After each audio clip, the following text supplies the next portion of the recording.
Give it up. Give up that war. You know, the war that you have to really fight is the war against yourself. You have to fight a war against yourself. Now, it's not easy to look in the mirror and to change your own life. It's hard as hell.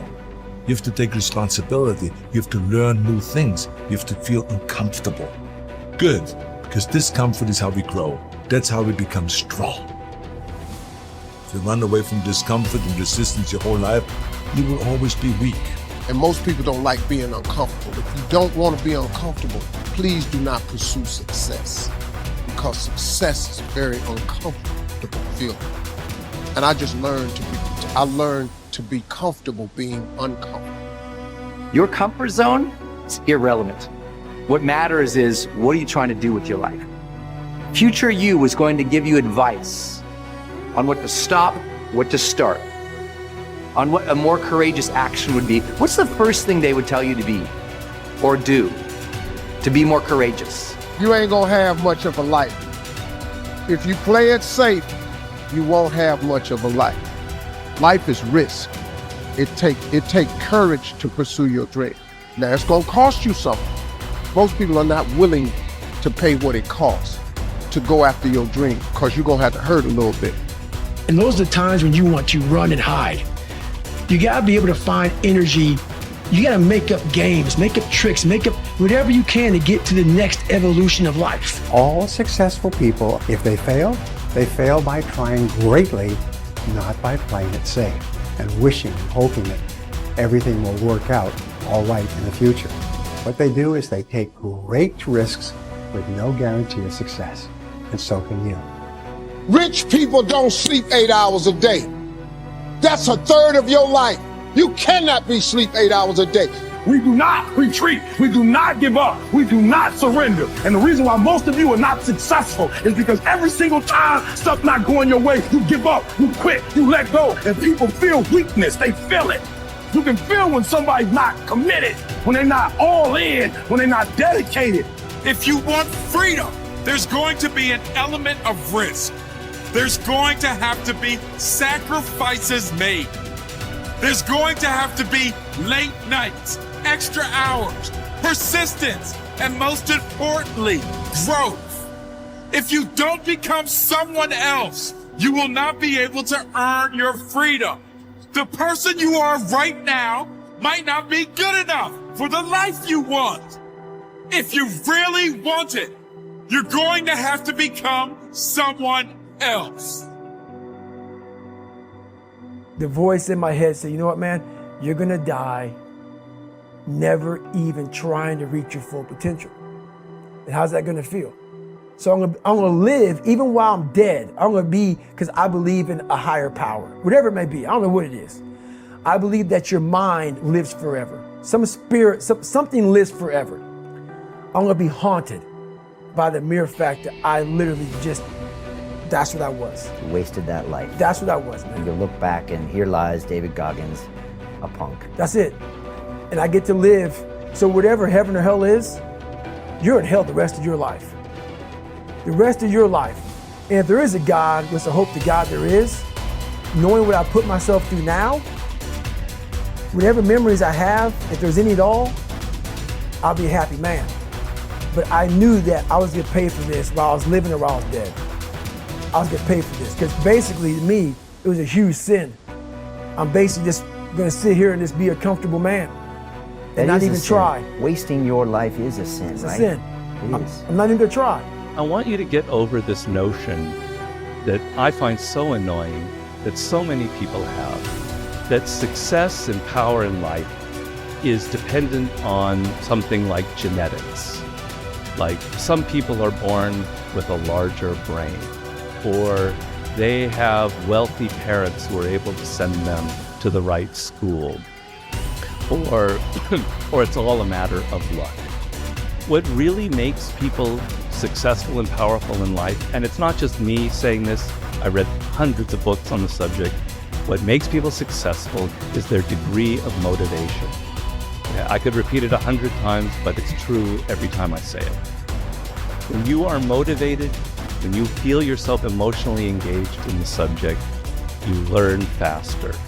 You learn what could take somebody 10 years to learn, you can learn in 2 years. When you feel emotionally engaged with something, you're able to push past all the obstacles. The sense that it's genetics or the size of our brain or our parents' money, you can't control any of that, obviously. And they can become kind of crutches for some people. But the amount of motivation you feel, the emotional connection you have to what you're studying or doing, that is something within your control. That is something you can choose to take.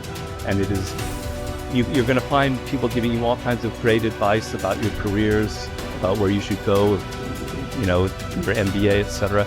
But if there's one piece of advice that I think is more important than that, it is this idea of following these natural inclinations and creating your own career path and finding a way to engage those deepest motivating parts of your psyche. Unhappiness is simply the lack of progress toward a preset goal. If you're not making progress, see, that's when unhappiness sets in. But here's where happiness begins: making progressive progress. You don't have to arrive all at once. You don't have to have it immediately. But as long as you're making progress, as long as progress is part of your experience now, it is a fantastic source of inspiration. Now here's the next one. Source of inspiration, and that is achieving. When you finally have arrived at that goal that you set. I want to have this much experience and be able to do this by 30 days from now, 60 days from now, 6 months from now. And finally, that 6 months passes, and there you are.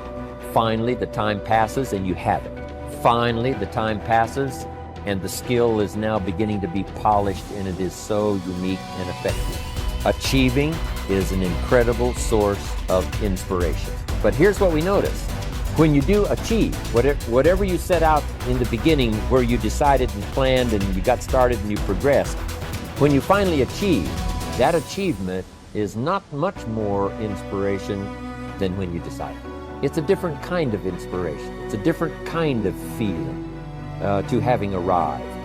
Knowing that you've got many other objectives to accomplish, many other places you want to go, things you want to do, the person you want to become. But at least I've got this one. You know, I've done this one. As the saying on the wall of the inner city school reads, God don't make no junk. Each person is capable of achieving excellence in some way, in some area. You have within you, right now, the ability to function at genius or exceptional levels in at least one, and perhaps several different intelligences. Your job is to find out what it could be for you. Your responsibility to yourself is to cast off all these self-limiting beliefs and accept that you are an extraordinarily capable and talented person. You are engineered for greatness and designed for success.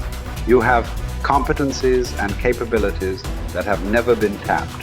You have the ability within yourself right now to accomplish almost any goal you can set for yourself if you are willing to work long enough and hard enough to achieve it. The good news about beliefs is that all beliefs are learned. They can therefore be unlearned, especially if they are not helpful. When you came into the world, you had no beliefs at all about yourself, your religion, your political party, other people, or the world in general. Today, you know a lot of things. But as the comic Josh Billings once wrote, it aren't what a man knows what hurts him. It's what he knows what aren't true. There are many things that you know about yourself that are simply not true. And these are almost always in the area of self-limiting beliefs. The starting point of unlocking more of your potential is for you to identify your self-limiting beliefs and then ask, what if they were not true at all?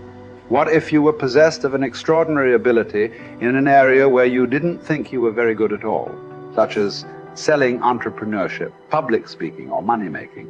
Everywhere I go throughout the world, I have taught these principles to many tens of thousands of people.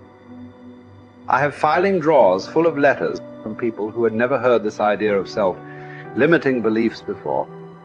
But once they heard it, they changed their entire attitudes towards themselves. They began to see themselves as far more competent and capable in key areas of their lives than they had ever been before. In no time at all, they began transforming their lives and changing their results. Their incomes doubled and tripled and quadrupled. Many of them became millionaires and multimillionaires. They went from the bottom of their companies to the top, from the worst performer in their sales forces to the highest earning person in their companies. After they changed their beliefs about themselves and their personal potentials, they learned new skills and took on new challenges. They set bigger goals and threw their whole hearts into achieving them. By questioning their beliefs and by refusing to accept that they were limited in any way, they took complete charge of their lives and careers and created new realities for themselves. And what countless others have done, you can do as well.